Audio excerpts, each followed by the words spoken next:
And finally tonight, the curious case of the Wisconsin voter, both highly engaged and considerably open-minded. With Wisconsin's own Paul Ryan on the Republican ticket, the traditionally blue state could swing Romney's way, but as Whitney Shefty reports, winning over the Badger State won't be easy. Welcome to Wisconsin, the land of beer, cheese, football, and swing voters. I don't know who I'm going to vote for yet. I'm still really on the fence. I'm just confused about the whole thing, I guess. I'm one of those swing voters, and if I don't like a politician, I don't like them. Nobody knows who to vote for because the economy is really out of whack. I think it's just been a lot of independent people in this state. I don't understand who would sell the thing. So, I think on their own, work hard, don't want anybody telling them what to do.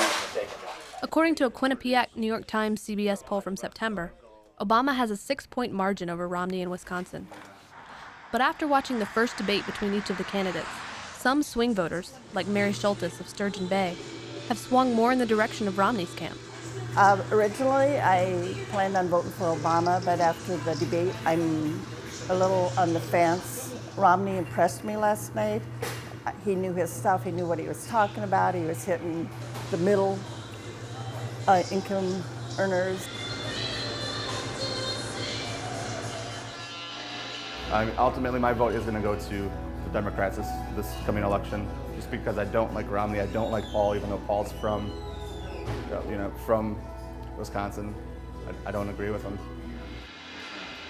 Both him and Romney's stance on women's rights, essentially, and all of that, I think he's lost a lot of support in the state.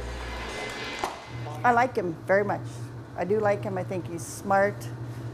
I think he should be running for president.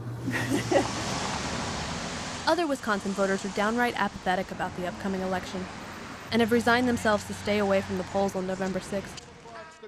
Some blame the recent recall election between Governor Scott Walker and his challenger, Milwaukee Mayor Tom Barrett, for causing voter fatigue.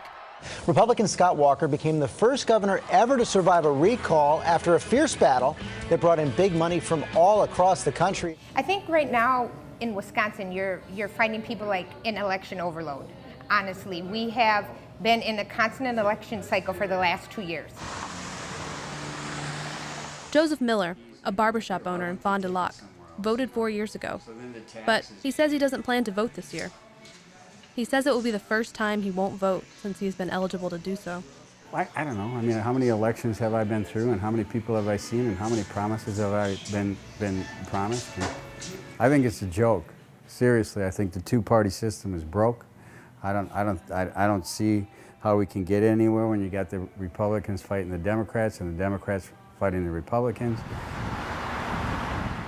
As it has gone in most states, many voters in Wisconsin say the economy is the biggest issue there, and they're looking for a candidate with the best economic plan. When it boils right down, gas is still $4 a gallon. You feel that. I have parents here that have kids, and right now my lessons are at an all-time low because when you talk about $3.85 a gallon and lessons are $17 a half hour, I don't blame them. It'll come back around. I don't think the political circle understands what it's like to make $15,000 a year and be expected to survive on that. I think our city is really hurting because all of our manufacturing's gone. And they keep talking about jobs and things that I don't see where they can do anything about jobs. It's businesses that have the jobs for people. Democrats, they want to cut money from the rich people. Well, they're the ones that give everybody jobs, I think. As the clock ticks towards the Election Day deadline, many Wisconsin voters are making up their minds about who they want in the White House. I think she leans more towards the Republican side of things.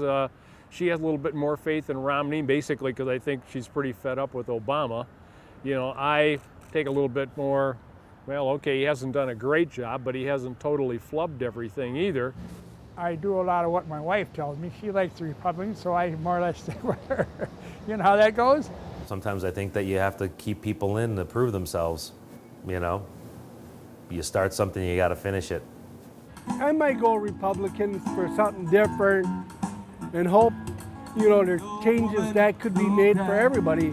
You take any swing state and you've probably got the same types of attitudes. You know, we're generally kind of middle of the roadish people, so I mean, I'm sure that if we're like this, there's got to be a lot of other people out there like us that are going, huh, what are we doing here, you know?